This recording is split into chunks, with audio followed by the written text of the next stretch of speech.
Boa tarde, pessoal do ensino confirmatório. Tudo bem? Espero que vocês estejam bem. Nós estamos aqui para a nossa segunda videoaula. Nesse tempo que nós estamos vivendo, já estou com saudade, estou sentindo falta de vocês, estou sentindo falta do convívio, do contato, de estar junto e ouvir vocês. Enfim, era muito bom quando a gente podia ter essa troca e vocês também trazendo a experiência de vocês, né, da vida de vocês, como vocês compreendiam as questões que nós estávamos estudando. Tudo isso é muito enriquecedor para a gente, né? Nós aprendemos e ensinamos, então é uma troca.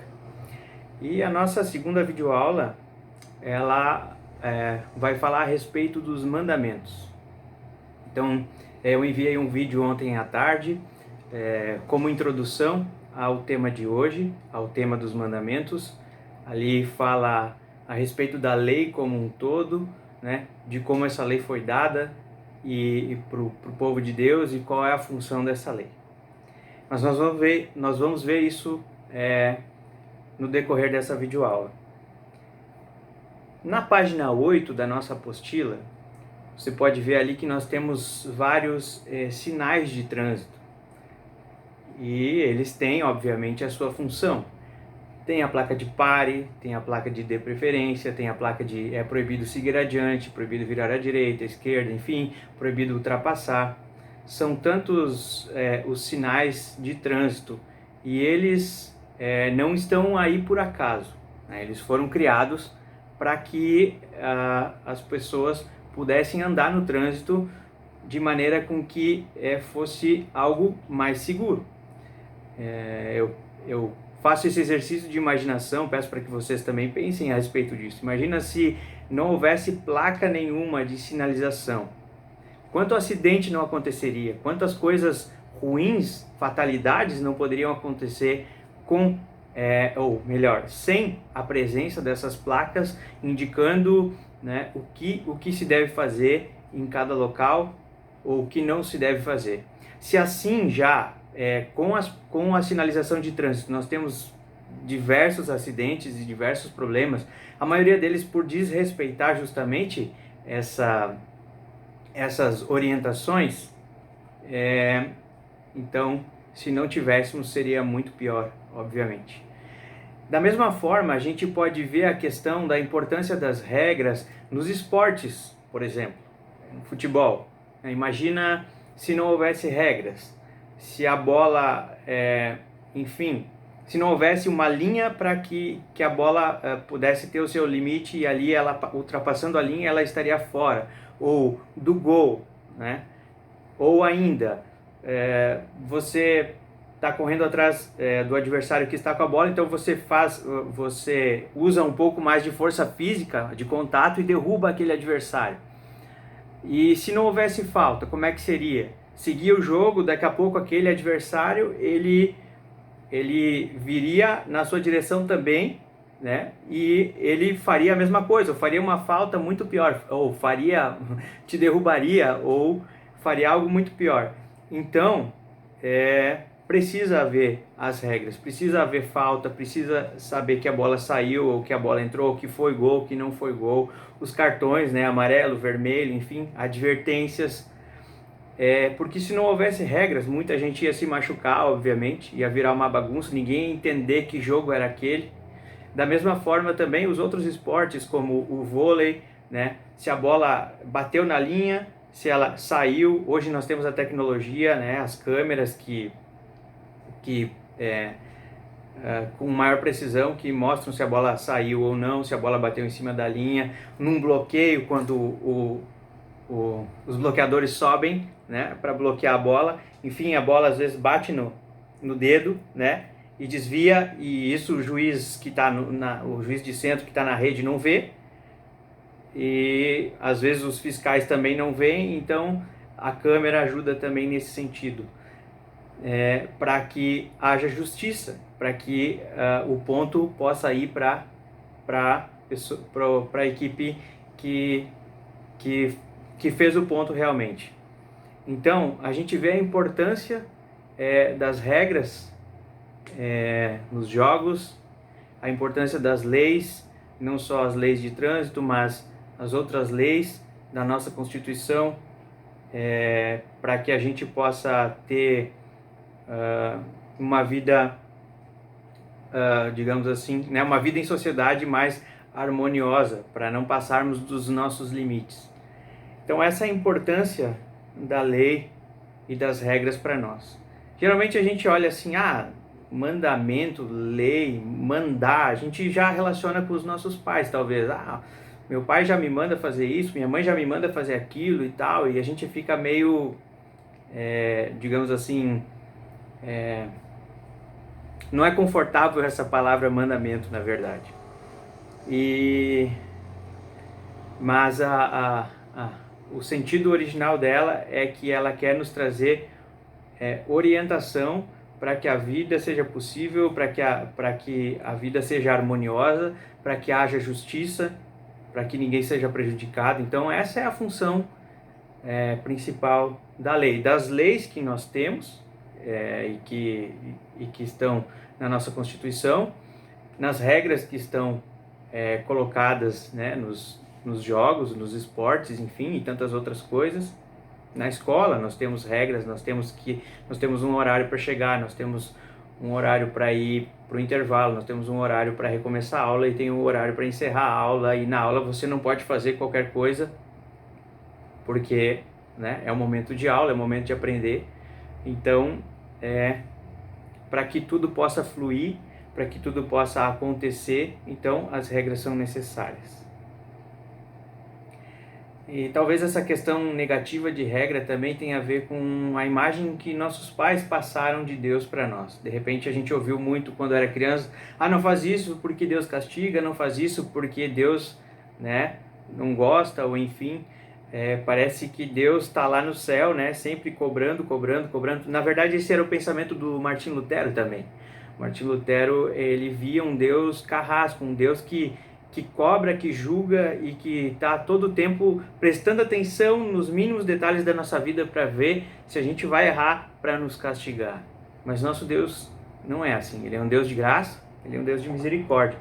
E é isso que a gente quer ver na leitura bíblica, que também está ali na nossa apostila, na página 9, e que fala a respeito dos mandamentos, agora sim, os mandamentos que Moisés recebe no Monte Sinai, quando o povo é libertado do Egito. E aí nessa trajetória para ir para a Terra Prometida, então Deus dá a lei. E aí a gente vai ver qual é a função dessa lei de Deus na vida dos israelitas, na vida do povo de Deus. Então, Êxodo capítulo 20, versículos 2 a 17.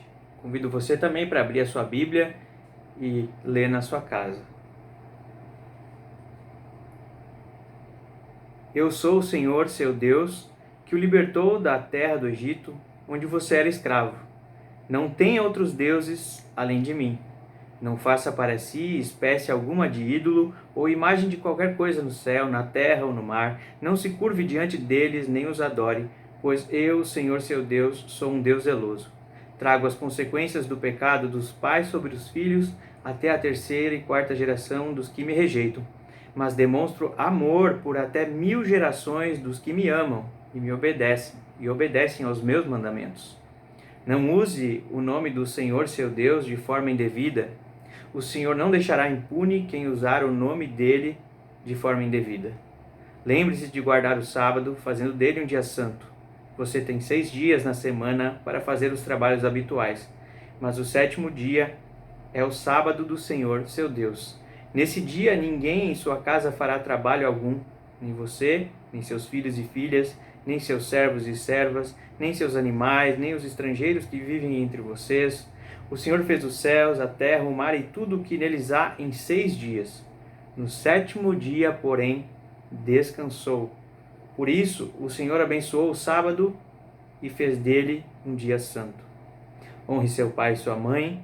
Assim você terá vida longa e plena na terra que o Senhor, seu Deus, lhe dá. Não mate, não cometa adultério, não roube, não dê falso testemunho contra o seu próximo. Não cobice a casa do seu próximo, não cobice a mulher dele, nem seus servos ou servas, nem seu boi ou jumento, e nem qualquer coisa que lhe pertença. Então, ao contrário do que muita gente pode pensar ou interpretar, que se nós não obedecermos aos mandamentos de Deus, Deus vai nos castigar, então nós devemos obedecer. Claro que sim, nós deveríamos obedecer os mandamentos, mas não por medo da ira de Deus ou do castigo que Deus supostamente trará sobre nós. Não é essa a função da lei, não é essa a função do mandamento. Então, por que Deus dá a lei? Por que Deus dá os mandamentos? Nós precisamos lembrar qual é o contexto em que essa passagem bíblica está inserida. Na verdade, o livro de Êxodo, que quer dizer a saída do Egito, a saída do povo de Deus da escravidão. Então, o povo, como falei, era escravo, foi escravo do Egito, da nação egípcia, durante mais de 400 anos. Nós vimos um pouco disso também nas aulas do ensino confirmatório do ano passado, conversamos sobre isso, e o povo era escravo, o povo sofria opressão, o povo estava clamando por uma libertação, pois não aguentava mais. Imagina, geração após geração após geração, as pessoas nasciam escravas, né? Pessoas que tinham uma promessa de Deus que os levaria para uma terra, né? Que é a terra prometida, agora estavam ali estagnados, parados, feito escravos de outro povo, que era o povo egípcio. Então, 400 e poucos anos de escravidão. E aí Deus levanta um homem, que é o Moisés, que nós conhecemos, e esse homem é incumbido por Deus, ele tem a responsabilidade de ir até o Egito e falar com o faraó, ele junto com seu irmão Arão, mas ele como líder, para dizer para o faraó libertar o povo de Deus do Egito, para que ele pudesse, para que ele pudesse libertar de fato o povo, para que eles pudessem ir adorar a Deus no deserto, na verdade. E aí depois acontece, né? Depois o faraó lá endurece o coração, ele não deixa, e aí acontecem todas aquelas pragas, toda aquela sequência das 10 pragas, e por fim, quando a pior praga, que era a morte do filho primogênito, então que era a morte do primeiro filho de cada casal ali, egípcio, isso trouxe grande comoção e desespero por parte sobre o povo egípcio, e então o faraó decide libertar o povo, deixar o povo de Deus ir embora, porque ele entendeu que era por causa disso, né?